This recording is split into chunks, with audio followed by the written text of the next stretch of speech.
Hello, friends. I welcome you all to Only Code. I'm your host and host, Rahul. Let's get started.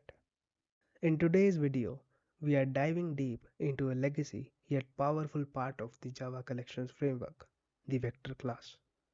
We will begin with an introduction to the vector class and its role in the Java Collections framework. Next, we'll explore the internal working of vector, focusing on how it stores data and handles resizing.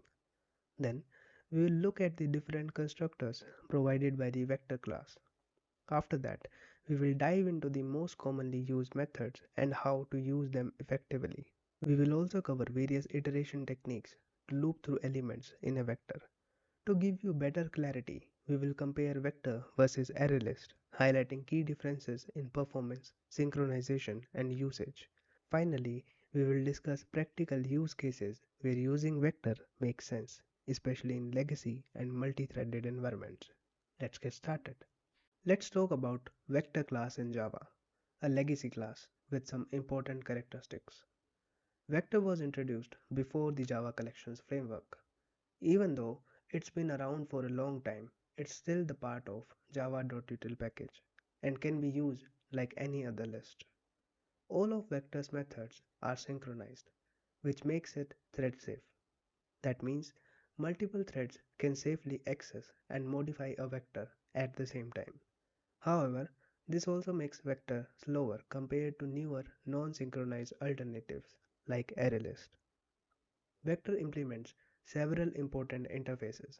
List, which allows index-based access, random access for fast retrieval, clonable, so you can make copies of it, and serializable, allowing it to be used in IO stream or saved to disk.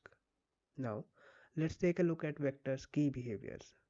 It stores elements in an internal array. When the array fills up, it automatically increases its capacity, usually by doubling the size. And like other list implementations, it maintains insertion order, meaning elements come out in the same order they went in. So, while vector may not be the go-to in modern Java code, it's still good to know, especially if you are working with older projects or preparing for interviews. Now that we have seen what vector is, let's take a look at where it fits in the Java collections hierarchy. Vector is a class that implements the list interface. This means it supports ordered collections and allows us to access elements by index, just like ArrayList and linked list. Through list, vector is indirectly a part of the larger collection interface, which is the root of the Java collections framework for handling group of objects. In the diagram, you can see vector sits next to ArrayList and linked list as another implementation of the list interface.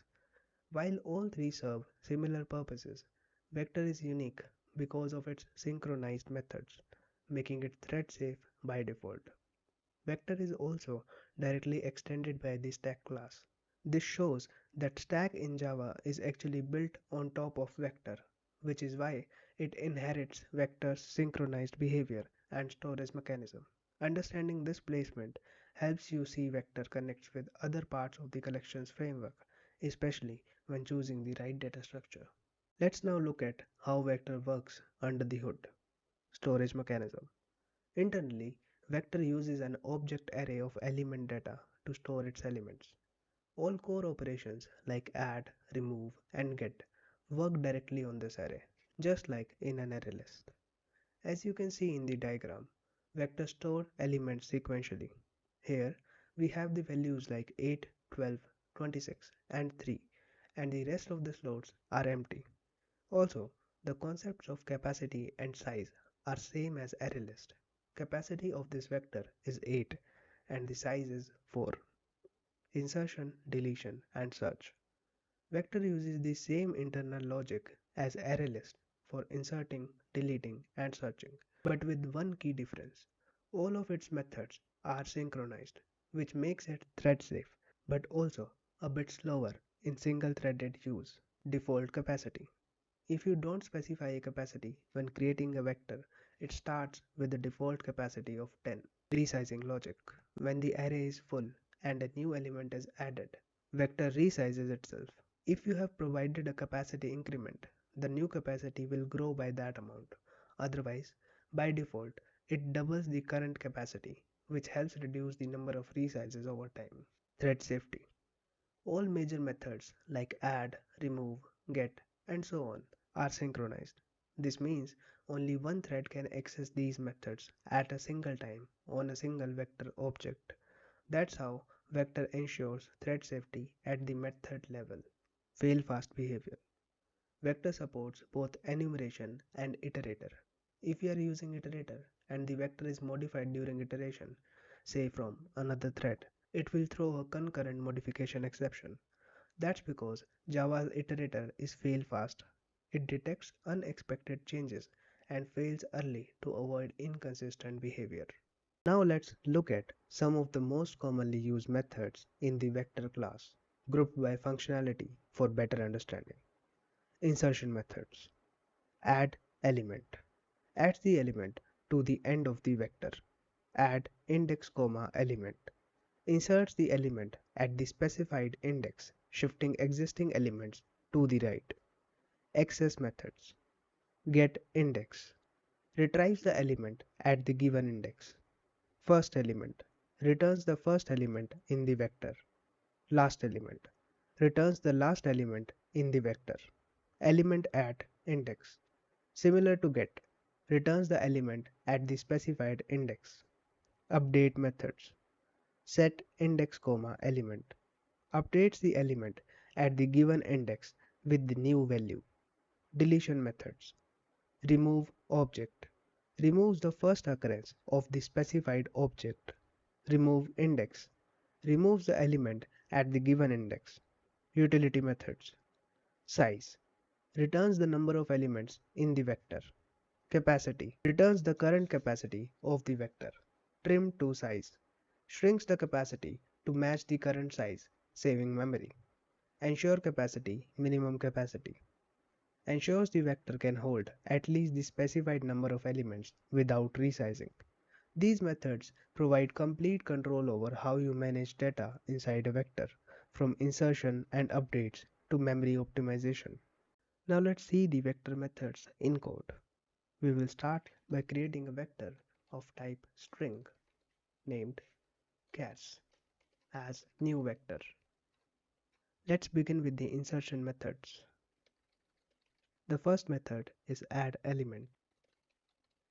This method adds element to the end of the vector. Let's add few elements.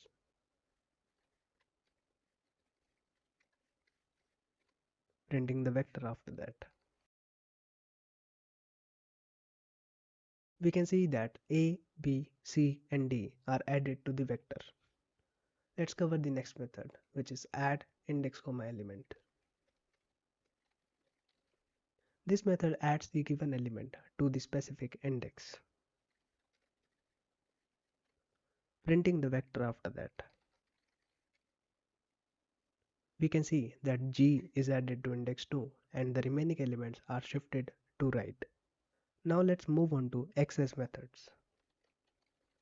We have four methods in access methods: get index, first element, last element, and element at index. Let's cover all of these.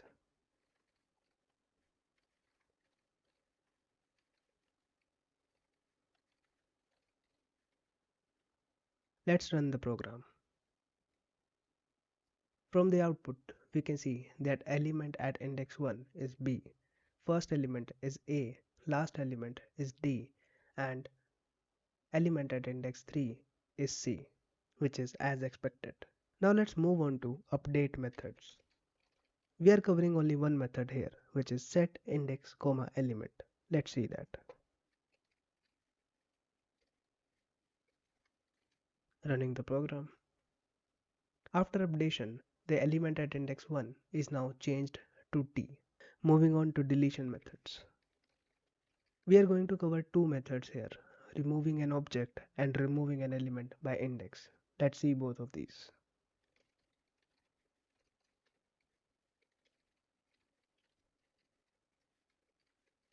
We have first removed the object T and then we have removed the element at index 2. And after that we are printing the vector. Let's see. We can see that the object T is removed from the vector, and after t was removed, the element at index 2 was c, so that is also removed. Moving on to utility methods. Starting with the size method, it returns the size of the vector. The current size of vector is 3, which is printed on the screen. Capacity. It returns the current capacity of the vector.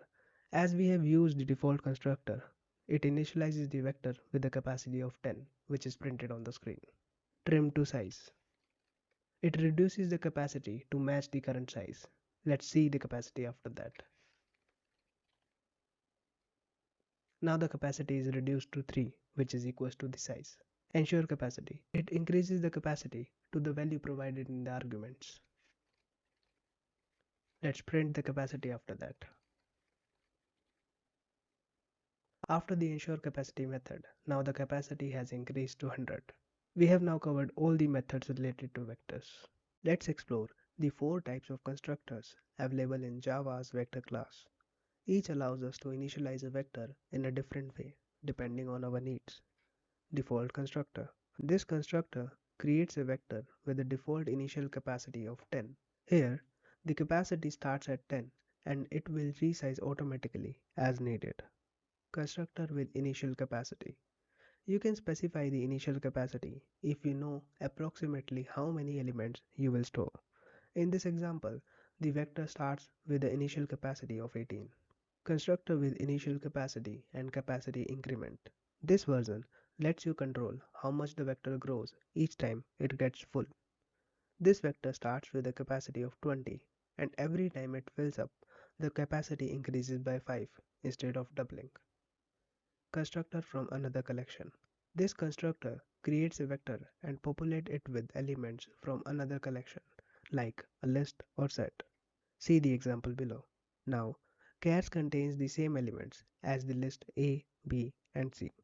Each of these constructors gives you flexibility, whether you are starting from scratch, tuning performance, or converting from another collection. In Java, there are multiple ways to iterate over a vector.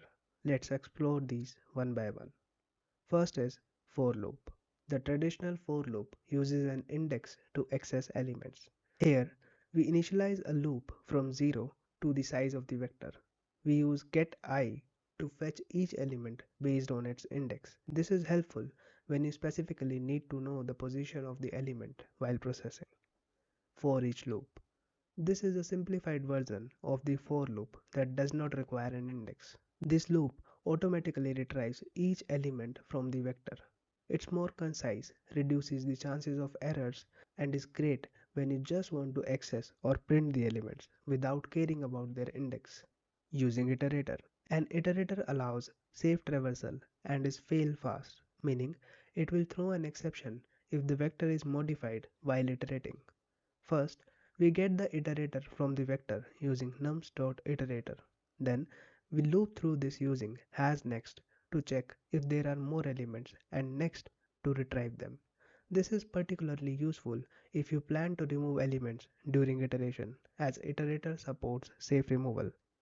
Enumeration. Enumeration is a legacy method that was used before iterator was introduced. We create an enumeration object using the elements method of vector. Then we loop through this using hasMoreElements and retrieve values using nextElement. Keep in mind, enumeration is not fail fast, so it won't throw an error if the vector is modified during iteration, which may lead to inconsistent behavior. Vector and ArrayList both use arrays as their underlying data structure to store elements. While they share many similarities in functionality and behavior, there are several key differences between them. Thread safety. Vector is synchronized, meaning all of its major operations like add, remove, and get are thread safe by default.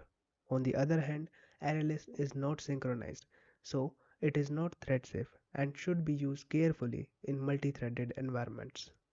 Performance. Because vector synchronizes every method, it's generally slower than ArrayList in a single threaded context. ArrayList is faster and preferred when thread safety is not a concern. Capacity growth. When resizing, Vector doubles its capacity if capacity increment is not provided. ArrayList increases its capacity by 50%, making it a bit more memory efficient. Legacy status. Vector is considered a legacy class, meaning it existed even before the Java Collections framework was introduced. ArrayList is a modern class and officially part of the Java Collections framework.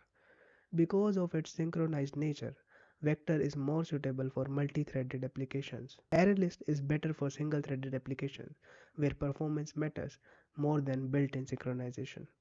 Iteration. Vector supports both enumeration and iterator for traversing elements. ArrayList only supports iterator, which is fail-fast and more modern. Lastly, let's go through the key use cases of the vector class in Java. Legacy codebases. If you are working on an older system that already uses vector, it's often best to stick with it for compatibility and consistency. It saves time and avoid unnecessary rewrites. Multi-threaded environments.